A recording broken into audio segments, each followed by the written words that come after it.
அன்பே சிவம் மனமே குரு என்றுணர்த்திய குருவே போற்றி.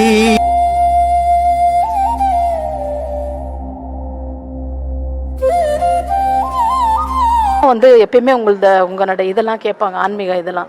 எனக்கு அவங்க கேட்கும்போது நான் பக்கத்தில் நின்றுட்டு தான் கேட்பேன். நான் நமக்கு டைம் இருக்காது, பசங்களை அது பார்த்துட்டு நான் ஜஸ்ட்டு பார்ப்பேன். ஆனால் எனக்கு அது ரொம்ப பிடிச்சிருந்தது. எப்படியாவது பார்க்கணும், உங்களை பார்க்கணும், உங்ககிட்ட கேட்கணும், இது உபதேசம் எடுத்துன்னு அம்மாவுக்கு ரொம்ப இதுதான். ஆனால் அவங்களால முடியாதனால அவங்களால வர முடியல. சரி, நீயாவது போயிட்டு பார்த்துட்டு வா, கேட்டுட்டு ஒரு ஆசீர்வாதம் வாங்கிட்டு வான்னு. அதனால் எனக்கு கிடைச்சதே ரொம்ப பெரிய பாகியம் உங்களை பார்க்கறது. எனக்கு நான் கனவுல தான் ஒரு தடவை கனவுலையும் வருங்க, நான் பார்த்துட்டு ஐயா நீங்கள் வர மாதிரி நான் ஆசீர்வாதம் வாங்குற மாதிரி. ஒரு ஆன்மீகம் நம்ம ஒரு மைக்கு வச்சுக்கணும், ஒரு 1000 பேரை உட்கார வச்சுக்கணும், நம்ம பேசுவோம். நான் மட்டும் பேசுவேன், 1000 பேரை கேட்டுட்டு எழுந்து போங்க அப்படின்னு நான் ஒரு நாள் கூட பேசுனதே கிடையாது.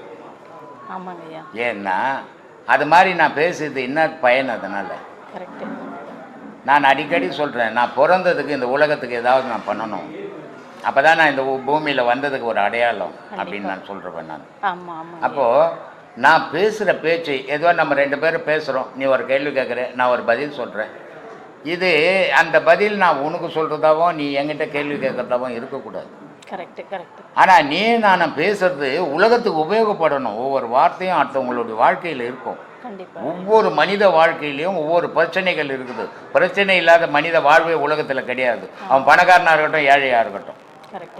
அப்போது நம்ம சொல்கிற சொல்லு அவங்களுடைய வாழ்க்கைக்கும் உபயோகமாகணும், அவங்களுக்கும் ஒரு தெளிவு வரணும். அந்த மாதிரி பேசணுன்றதுக்காக தம்மா நான் பேசினுக்கிறேன்.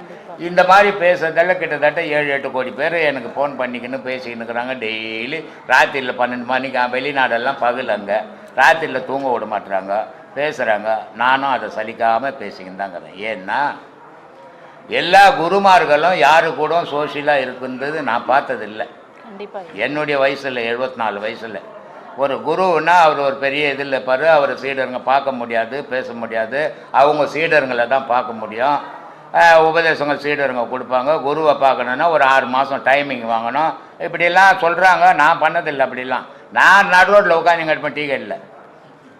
எல்லோரும் கூட சமம். ஏன்னா நான் ஒன்றும் வானத்திலேருந்து குதிக்கலை, அனுபவத்தை நான் பேசிங்கிறேன். நீயும் நானும் ஒன்று தான். இங்கே ஒன்றும் நான் உயர்ந்தவங்க கிடையாது, நீ ஒன்றும் தாழ்ந்தவங்க கிடையாது, நீ ஒன்றும் உயர்ந்தவங்க கிடையாது, நான் ஒன்றும் தாழ்ந்தவங்க கிடையாது, எல்லாம் சமம் தானே. அப்போ சமன்னும் போது சமமாக வாழவும் இருக்கணும்ல. சமம்னு பேசிட்டு நான் போய் தனியாக உட்காந்து என்ன அர்த்தம் அது? அதனால் நான் எதை பேசணும் அதை செயலாக்குவேன். நான் பேசுறது ஒன்று, செயல் ஒன்றா இருக்காது எங்கிட்ட. என்ன ஒன்றுன்னா, நான் பேசுறது கொஞ்சம் பேருக்கு பிடிக்காது. ஏன்னா ரப்பன் டப்பாக இருக்கும். இந்த நயமாலாம் எனக்கு பேச தெரியாது, இலக்கியத்தோடு பேச தெரியாது. ஏன்னா படிச்சுருந்தா நான் அது மாதிரி பண்ணி பேசின்னுப்பேன். நான் படிக்காதுவேன், மெட்ராஸ் பாஷையில் தான் பேசுவேன்.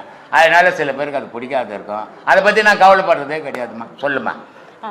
அப்புறம் கடவுள் அடையிறது நீங்கள் சொன்னீங்க, நிறைய நம்ம தியானம் பண்ணணும், அந்த மாதிரி பண்ணால் அப்புறம் தியானம் பண்ணி கடவுள் அடையவே முடியாதுமா. இதுவே தன்னை தானே ஏமாத்துக்கிற விஷயம். யோகம் பண்ணி போகணும் தியானத்துக்கு. யோகம் பண்ணாத ஒரு தியானம் வராது யாருக்கும். தியானம் என்னென்னு நினச்சிக்கின்னுக்கிறாங்க எல்லாரும்னா, கண்ணை மூடிக்கின்னு எங்கன்னா ஒரு இடத்துல அப்படியே எதையாவது ஒன்று நினச்சிக்கின்னு இருந்தால் ஒரு நிலைப்பட்டு போச்சு.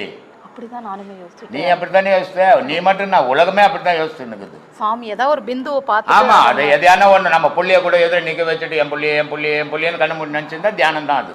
வீட்டுக்கார எதிர நினச்சிங்கன்னா, புள்ளை இல்லைன்னா வீட்டுக்கார உட்கார வச்சுக்கின்னா சரி, அது தியானம் தான். இப்படி தான் எல்லாம் தியானம் பண்ணின்னுக்கிறாங்க. இல்லை, இப்போ நம்ம கடவுளை ஏதோ ஒரு நீங்கள் சொல்கிறீங்களா ஒரு ஒளின்ற மாதிரி. இப்போ நான் முன்னாடி உட்காந்துட்டு விளக்க வச்சுட்டு அந்த ஒரு ஒளியை நம்ம நெத்தி இதில் அது மாதிரி ஒரு தியானம் இது மாதிரி ஏராளமாக பண்ணின்னு இருக்கிறாங்கம்மா. அவங்க பண்ணிட்டோம், அது அவங்க சௌகரியம், அது சரி, அது தப்புன்னு நம்ம சொல்ல வேணும். ஆனால் நம்ம அதில் போகும்போது எது சரி எது தப்புன்னு நம்ம யோசிக்கணும் இல்லை. மற்றவங்க பண்ணுறதை நம்ம விமர்சனமே பண்ண வேண்டாம். ஆனால் நம்ம எதில் போகிறோம், நம்ம சரியாக போகிறோமா தப்பாக போகிறோமா நம்ம யோசிக்கணும். அதனால் தியானம் அப்படின்னா நீ உன்னை இழந்தன்னு அர்த்தம். தியானம்னா நீ உன்னை இழந்துட்டாங்க இல்லை. உன் மேலே பாம்பு ஏறினா தெரியக்கூடாது, பல்லி ஏறினா தெரியக்கூடாது, எறும்பு கச்சா தெரியக்கூடாது, கொசு கச்சா தெரியக்கூடாது. அதான் தியானம். உட்காந்துக்கின்னு ஸ்கூலுக்கு மணி ஆகி போச்சு, பையன் போனானா இல்லையான்னு தெரில, ஆஃபீஸுக்கு மணி ஆச்சு, பொண்டாட்டி சோறு கட்டினாலா இல்லையான்னு தெரிலன்னு தியானம் இல்லை.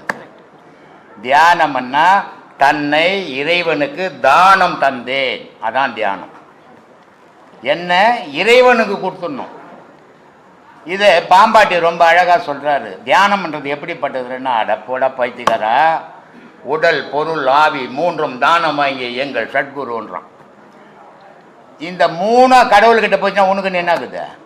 ஒன்றும் உந்து இல்லை, இங்கே நீயே கடவுள் ஆகிட்ட. அதான் தியானம். கண்ணு மூடின்னு உட்காந்துக்கிட்டா தூக்கத்தில் கூட கண்ணு மூடின்னு தூங்கிடுறோம், தியானம் ஆகிடுமா? மாடு கண்ணு மூடின்னு பார்த்துங்கிறது தியானம் வந்தா? நாய் சோறு போட்டுனா நல்லா துண்ணு போட்டு வாசப்பட்டு நல்லா சுகமாக கண்ணு மூடின்னு தூங்க தியானம் வந்தா? தியானம்ன்றதே வேறம்மா. தியானம்ன்றது அவ்வளோ விளையாட்டு விஷயம் இல்லை, ரொம்ப கடினம். அது ஒரு ஸ்டெப்பாக தாண்டி போகணும். நீ எவ்வளோ படிச்ச? எம்சிஎம் படிச்சுக்கிற 1ஆம் கிளாஸ் படிச்சுட்டு இந்த வேலைக்கு போகிறது தானே நீ போக முடியுமா? இது இப்போ அப்படி தான் நினச்சிக்கிறாங்க. 1ஆம் கிளாஸ் படிச்சுட்டு இப்போ எல்லாம் கம்ப்யூட்டர் இதில் வேலை செய்துங்கிறான் மாதிரி நினச்சிக்கிட்டு இருக்குது. ஆனால் செய்ய முடியாது இல்லை. அப்போ செய்யணுன்னா அதுக்கு நிறைய ப்ராக்டிக்கல் தாண்டி போகணும். அதே தான்மா தியானம். தியானம்ன்றது அவ்வளவும் தாண்டனால் தான் தியானம் வருமே தவிர, சும்மா நீ நினச்சிக்கின்னு நான் தியானம் பண்ணுற விளக்க கொளுத்துக்குன்னா, நீ விளக்க கொளுத்திக்கும் போது ஒரு பூனை ஓடிச்சுன்னு எலி ஓடிச்சுன்னா விளக்க தள்ளி பெட்டை கொளுத்திட்டு போடும். கட்சியில் நீ துணியெல்லாம் எரிஞ்சு போய் வெளியே ஓடியாரு, ஐயோ குய்யோன்னு தியானம் பண்ணி நின்றுட்டு. அதனால அது மாதிரிலாம் பண்ணாதீங்க. தியானம்ன்றது அந்த விளக்கு ஒரு அடையாள பொருள். உண்மையான விளக்கு உங்களுக்குள்ள இருக்குது, அது எரியறதை நீங்க பார்க்கணும். அதான் தியானம். புரியுதா? அப்படி பண்றதுக்கு பல கஷ்டப்பட்டு போகணும் அதில் இல்லையா? வயிற்று பழுப்பு தானே இப்போ நீ படிச்சது. ஒன்றும் அறிவு படிக்கல. வயிற்று படிப்பு எல்லாராலையும் படிக்க முடியும். அதுக்கே இவ்வளோ சிரமப்பட்டீங்கள. அறிவு படிப்பு படிக்கிறதுக்கு எவ்வளோ சிரமப்படணும், அவ்வளோ ஈஸியாக கிடச்சிடாது. ஆனால் இந்த ஜனங்க என்ன நினைக்கிறதுனா, அதெல்லாம் உலகத்தில் கஷ்டங்க, இதாங்க ஈஸி, இதான் உலகத்துலேயே இருக்கிறதுலே கஷ்டம். அதனால் அதை கஷ்டம்னு நினைக்காம நான் கடவுளை அடையணுன்ற வைராகியத்தோடு போனீங்கன்னா வெளியே கொளுத்தின விளக்கு உங்களுக்குள்ளே எரியறதை பார்ப்பீங்க. அதான் தியானமா. போ இன்னும் கேட்கலாமா? சொல்லு. இப்போ இப்போ இந்த பிறவியில் நம்ம இருக்கிறோம். சரி, இந்த பிறவியில் இப்போ அடுத்த பிறவியில் நம்ம எனக்கு பிறவியே வேண்டாம், நம்ம கடவுளே அடையணுன்றதுக்கு அதுக்கு நம்ம பிறவி இருக்குதுன்னு சாட்சி இருக்குது. அதான் இருக்குதுன்னு தெரியாது நமக்கு, இல்ல நம்ம சொல்லிக்கிறாங்க. அதான் முன்ன பிறவியில் இருந்தேன்னு சாட்சி இருக்குதா? அதுவுமே இல்லை, அதுவும் தெரியாது. இப்ப இருக்கிறது மட்டும்தான் நிஜம். இப்ப நீ செய்யறது மட்டும்தான் நிஜம். இதை நம்பிப்போ. அடுத்த பிறவி முன் பிறவி யோசிக்காத. யோசித்தீங்கன்னா குழம்பி போடுவேன். அதுதான் கடவுள்கிட்ட எப்படியாவது நம்ம அவ்வளவுதான். அது மட்டும்தான் உன் நினைப்பா இருக்கணும். இறைவா நான் உன்னை அடையணும். உலகம் போய் என் உடலும் போய் என் ஆன்மா மெய் நீயும் மெய் அப்படின்ற நினைவோட பயணம் பண்ணுங்க. அதை அடைவீங்க. போன பிறப்பு அடுத்த பிறப்பு முன் பிறப்பு இதை யோசிக்க இது எதுக்குமே அடையாளம் கிடையாது. ஏன்னா டாக்குமெண்ட்டை கொடுத்துக்கிறாங்க. ஸ்கூலில் படித்த உடனே சர்டிஃபிகேட் கொடுக்குறாங்க வேலைக்கு போகிறதுக்கு. அது மாதிரி போன பிறப்பில் அடுத்த பிறப்பில் நீ போய் போமான்ட்டு சர்டிஃபிகேட்டை கொடுத்துக்கிறாங்க. ஒன்றும் கிடையாது. சொன்னதை தான் கேட்டோம், நம்ம பார்க்கல. பார்க்கணுன்னா நம்ம செத்தா தான் தெரியும். என்கிட்ட ஒருத்தர் கேட்டார், சாமி செத்தா எமன் வரட்டாம பிடிக்கும் போது நான் செத்துட்டு சொல்கிறேன் பாருண்ணேன். ஏன்னா எமன் வரட்டா எமன் வாகனம் வரட்டான்னு எப்படி தெரியும்? நான் செத்தான் தெரியும். எதையுமே நான் அனுபவிச்சாதான் நிஜம் சொல்லுவேன் நான். அதனால அடுத்த பிறப்பை பற்றி இப்போ இருக்கிறது நிஜம். இப்போ இருக்கிற பிறப்பில் மனசை அடக்கி ஆசையை அடக்கி ஆண்டவனை தேட முயற்சி பண்ணுவேன். இன்னொரு கடைசி சொல்லுமா.